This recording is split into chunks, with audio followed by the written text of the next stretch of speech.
Assalamualaikum warahmatullahi wabarakatuh. Apa kabar sobat sekalian? Semoga baik-baik saja. Jumpa lagi di channel Rahmat Terbunuh ini. Kali ini kita akan membahas berita hangat dan masih hangat diperbincangkan, yaitu terkait kelanjutan dari pengakuan Ismail Polong yang kemarin memberikan pengakuan yang viral ya di video, dan tentang adanya dugaan uang yang diserahkan ataupun disetor kepada Barreskrim sebesar 6 miliar ya. Dan itu sudah banyak klarifikasi dari Polong sendiri bahwasanya itu adalah tekanan gitu ya, dan ditekan oleh Hendra Kurniawan. Juga ada Hendra Kurniawan pada waktu itu ya, ini sesuai pemberitaan media, ditekan dalam keadaan mabuk ya misalnya. Nah, yang paling penting apakah yang diakui ataupun di adanya video viral Ismail Polong itu ya melakukan setor ya kepada Kabareskrim itu benar-benar berita benar ya, tanpa ada tekanan gitu ya. Itu yang patut jadi pertanyaan gitu ya. Dan kenapa juga buru-buru langsung di klarifikasi apakah ada tekanan juga itu ya. Nah, kebetulan di channel Rahmat Terbunuh ini juga sudah polling ya terkait pengakuan Ismail Polong ini ya. Bagaimana pendapat Anda tentang pengakuan Ismail Polong yang setor uang ke Kabareskrim 6 miliar ya. Ada pilihan pertama percaya ya 100% ya, tidak percaya 0%, ragu-ragu 0%. Jadi mayoritas itu pendapat untuk Ismail Polong itu mayoritas masih percaya bahwasanya Ismail Polong itu benar-benar nyetor gitu ya. Nah, silakan ya kalau Anda ingin polling ya di kolom komunitas ya, community ya, untuk polling ya terkait Ismail Polong, apakah masih percaya bahwasanya Ismail Polong ini menyetor uang kepada Kabareskrim ya, ataupun itu hanya berita bohong gitu. Jadi kelanjutannya ya, ternyata setelah pengakuan Ismail Polong itu ada mosi tidak percaya pada Polri ya. Ini sesuai yang dilansir oleh tantrum.id. Mosi tidak percaya pada Polri menyusul pengakuan Ismail Polong soal tambang ilegal. Tantrum.id. Video Ismail Polong yang mengaku menyetor uang dari praktik bisnis tambang ilegal ke Kabareskrim Polri Komjen Pol Agus Adrianto viral di media sosial. Koalisi Masyarakat KMS ya, KMS itu Koalisi Masyarakat Sipil Kalimantan Timur, Kaltim, menyatakan mosi tidak percaya terhadap Polri. Dalam video, Ismail Polong mengaku sebagai anggota Sat Intelkam Polresta Samarinda dengan pangkat Aibtu ya. Ia berperan sebagai pengepul batubara tambang ilegal di daerah Desa Santan Ulu, Kecamatan Marangkayu, Kabupaten Kutai, ya, Kartanegara. Herdiansyah Hamzah, Koordinator KMS Kalimantan Timur, meminta Polri mendalami dugaan keterlibatan perwira tinggi dalam kasus ini. Herdiansyah Hamzah mengatakan video pengakuan Ismail Polong memperkuat dugaan masyarakat yang ada sejak lama terkait adanya keterlibatan anggota Polri dalam gurita bisnis tambang ilegal di Kalimantan Timur. Kami menyerukan kepada seluruh warga masyarakat untuk menyatakan mosi tidak percaya kepada aparat kepolisian jika keterlibatan anggota-anggotanya tidak diungkap ataupun kejahatan tambang ilegal ini tidak dengan serius ditangani sampai tuntas, kata Hamzah kepada wartawan Minggu 6 November 2022. Menurutnya, munculnya video pengakuan Ismail Polong terkait adanya keterlibatan petinggi Polri dalam bisnis tambang ilegal harus dijadikan momentum untuk bersih-bersih. Berdasarkan data yang dimiliki koalisi, dari 151 tambang ilegal yang ada di Kalimantan Timur, baru 3 kasus yang proses sampai ke meja hijau atau pengadilan. Pengakuan Ismail Polong ini telah mengurai keterlibatan aparat kepolisian dalam kejahatan tambang ilegal, hal yang sebenarnya telah diduga sepublik sejak lama, katanya.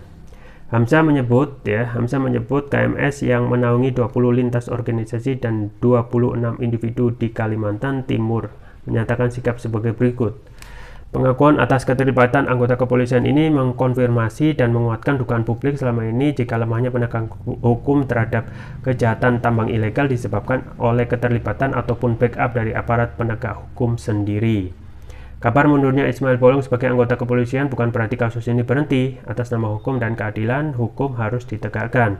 Kejahatan tambang ilegal harus diungkap. Oleh karena itu, Ismail Polong berikut nama aparat kepolisian baik yang disebut maupun yang tidak disebut yang terlibat dalam kejahatan ini harus diproses hukum sesegera mungkin. Layaknya kejahatan selalu dilakukan dengan cara saling bekerjasama, sindikat, dan secara rahasia mafia. Oleh karena itu, pernyataan Ismail Bolong yang menyebut jika kejahatan ini atas dasar inisiatif sendiri tanpa perintah atasan sangat sulit untuk dipercaya. Kami percaya jika kejahatan tambang ilegal ini dilakukan secara bersama-sama. Dengan demikian, harus dikejar hingga ke akar-akarnya terhadap siapa saja pelaku kejahatan di lapangan yang turut serta melakukan kejahatan hingga pelaku yang memerintahkan kejahatan. Reformasi besar-besaran dalam tubuh kepolisian harus segera dilakukan, terutama berkaitan dengan keterlibatan anggotanya dalam bisnis haram seperti kejahatan tambang ilegal ini. Dan reformasi tersebut hanya bisa dimulai dengan cara membersihkan anggota-anggotanya terlebih dahulu yang selama ini terlibat dalam kejahatan tersebut. Sanksi tegas harus dijatuhkan. Kami menyerukan kepada seluruh warga masyarakat untuk menyatakan mosi tidak percaya kepada aparat kepolisian jika keterlibatan anggota-anggotanya tidak diungkap ataupun kejahatan tambang ilegal ini tidak dengan serius ditangani sampai tuntas. Video pengakuan Ismail Bolong. Dalam video yang beredar, Ismail Bolong mengaku berdinas Satintelkam Polresta Samarinda, di mana dirinya mengaku menjadi pengepul batubara tambang ilegal di daerah Desa Santan Ulu, Kecamatan Marangkayu, Kabupaten Kutai Kartanegara. Untuk melancarkan aksinya, ia mengaku telah menyetorkan uang senilai 6 miliar rupiah kepada Kabarreskrim Polri, Komjen Pol Agus Andrianto. Video berdurasi 2-3 menit itu terungkap Ismail Bolong membacakan pernyataan tertulis. Pernyataan yang disampaikan itu diawali dengan mengungkapkan kebenaran bahwasanya dia menjadi seorang pengumpul batubara yang tidak mengantongi izin alias ilegal.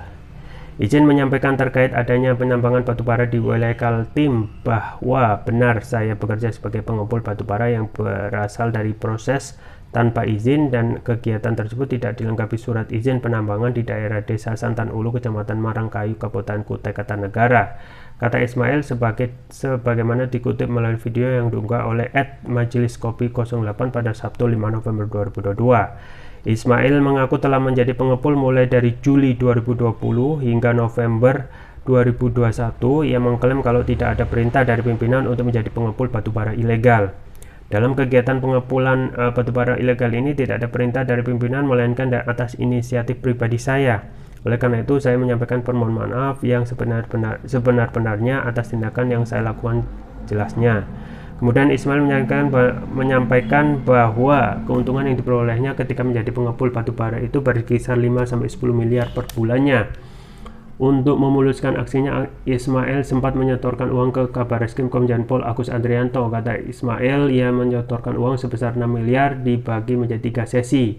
Terkait dengan kegiatan yang saya lakukan, saya sudah berkoordinasi dengan Kabarreskrim, yaitu ke Bapak Kabarreskrim Komjen Pol Agus Andrianto dengan memberikan uang sebanyak 3 kali, yaitu pada bulan September 2021 sebesar 2 miliar, Oktober 2021 sebanyak 22 miliar ya, dan November 2021 sebesar 2 miliar rupiah jelasnya. Jadi September, Oktober, November.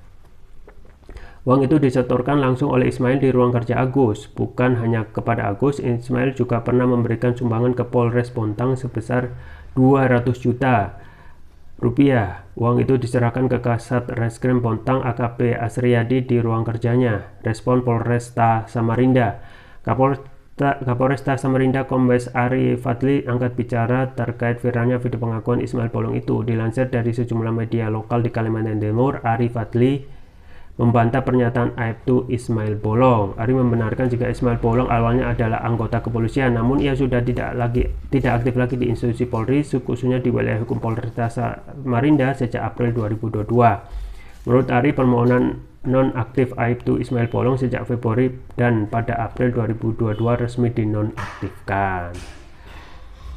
Ya, sobat sekalian, jadi pertama kita juga sangat menyayangkan ya, dan ini memang sudah dapat diprediksi ya, Polri itu ya kedepannya akan makin menurun ya tingkat kepercayaan publiknya terhadap juga kepercayaannya gitu ya. Itu kita ketahui yang disampaikan Presiden Jokowi itu ya kan, sejak FS itu tingkat kepercayaan publik ya institusi Polri terhadap masyarakat itu, kepercayaan masyarakat terhadap Polri itu sudah turun gitu ya.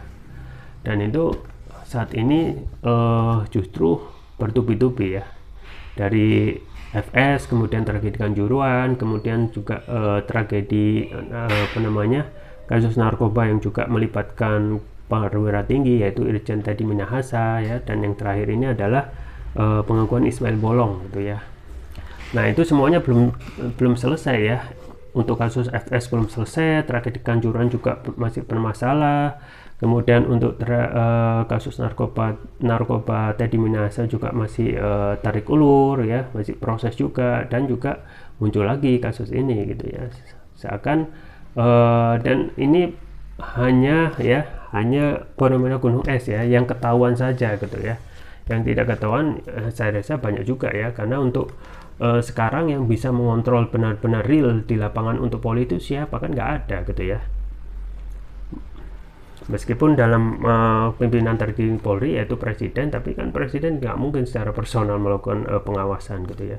Paling dia melimpahkan kepada institusi lain ya kalau ingin benar-benar melakukan overhaul perombakan terhadap polisi gitu ya. Nah ini patut kita sayangkan ya, makanya tidak heran ya muncul ya koalisi KMS ini ya. Ini adalah fenomena atau koalisi munculnya ya kelompok masyarakat yang menamakan diri, ini salah satu saja gitu ya. Yang tidak menamakan diri ataupun tidak mengikrarkan diri justru paling ya lebih banyak, karena ini adalah persoalan kepercayaan publik terhadap institusi kepolisian ya. Jadi koalisi masyarakat KMS ini ya, koalisi masyarakat sipil Kalimantan Timur ini juga menyatakan mosi tidak percaya terhadap polisi ya. Jadi sobat sekalian, jadi kalau seperti ini ya, terus bagaimana kedepannya ya? Terus apa fungsinya kepolisian gitu ya? Kalau sudah tidak dipercaya oleh publik, kan gitu pertanyaannya. Nah memang ini adalah ujian berat kepada institusi Polri, terutama di Kapolri ya. Kita lihat ada itikat baik dari Kapolri untuk melakukan perbaikan setelah adanya kepuasan terhadap masyarakat yang menurun itu sudah mulai dibangun ya, tetapi masalah-masalah itu justru muncul ya terus beriringan gitu ya, seakan tidak berhenti gitu ya. Kasus Sambo belum selesai, tragedi Kanjuruhan belum selesai, kasus Teddy Minahasa belum selesai ya, semuanya belum selesai gitu ya. Jadi ini kita juga patut bertanya ya, untuk tambang ilegal ini ya, kita ketahui ya jumlah tambang kita patut diduga itu banyak sekali yang ilegal yang patut diduga ya, dan siapa yang membacking ya tidak lain tidak bukan adalah pihak aparat ya. Siapa lagi? Nggak mungkin koalisi ataupun kelompok masyarakat, mereka tidak mempunyai kekuatannya. Nah inilah ya institusi yang paling wewenangnya paling besar ya, yaitu kepolisian. Tetapi ya saat ini jarang sekali ya kita itu meminta pertanggungjawaban ya terhadap pelanggar hukum gitu ya. Nah kalau kita untuk kasus yang melibatkan ya setoran ke Kabareskrim, siapa yang bisa melakukan mempertanggungjawabkan gitu ya? Apakah kita menyerahkan ke Kabareskrim lagi? Ya tidak mungkin lah ya. Kebanyakan nanti ya hasilnya tidak objektif lagi ya. Makanya yang paling memungkinkan ya saatnya ini adalah jadikan momentum bagi presiden ya untuk benar-benar melakukan overhaul atau perombakan, kalau tidak mau disebut revolusi gitu ya. Karena kalau tidak begitu ya, ketika sudah tidak ada kepercayaan publik lagi kepada polisi ya, terus fungsinya apa gitu polisi ya. Makanya untuk kasus ini ya minimal presiden itu harus membentuk yang namanya tim investigasi ya untuk kasus ini ya. Dan yang paling penting adalah cepat dan kalau tidak cepat dan objektif ya. Kalaupun itu nanti mengena kepada bintang 3 ya harus dilakukan ya pengadilan yang sifatnya etik, kalaupun pidana ya pidana, dan juga etika gitu ya, melanggar etik ya. Dan inilah kelemahannya negara kita, yang kalau itu kesalahan atau pelanggaran itu menyentuh ya pihak yang mempunyai pimpinan, itu tidak tidak diproses tindak lanjut secara cepat gitu ya. Tetapi bagi mereka yang tidak mempunyai kekuasaan, atau dalam hal ini yang rakyat ataupun perwira-perwira yang di level bawah itu sangat cepat sekali gitu ya prosesnya ya. Makanya ini yang jadi ujian bagi kepolisian ya. Kalau ini tidak jadikan momentum, maka kedepannya akan sulit ya mendapatkan kembali ya kepercayaan publik terhadap kiprah dari kepolisian. Ya, kita tunggu saja ya apakah ada inisiasi dari presiden ya, minimal untuk membentuk tim investigasi untuk 3 hal ya untuk kasus video Ismail Bolong ini. Yang pertama tentu saja investigasi apakah ada ya tentang investigasi tentang praktek tambang ya di Kalimantan Timur yang di-backing oleh Ismail Bolong ya. Yang kedua adalah apakah ada ya investigasi tentang uang yang mengalir ke Kabareskrim ya. Dan yang ketiga tentu saja investigasi adanya apakah benar ada tekanan ya ketika Ismail Bolong itu melakukan pengakuan dalam videonya ya. Itu ya yang kemungkinan masih bisa diusahakan untuk kemajuan institusi Polri untuk kasus Ismail Bolong. Itu saja yang bisa saya sampaikan. Semoga bermanfaat. Jangan lupa like, share, dan subscribe. Sampai jumpa lagi. Wassalamualaikum warahmatullahi wabarakatuh.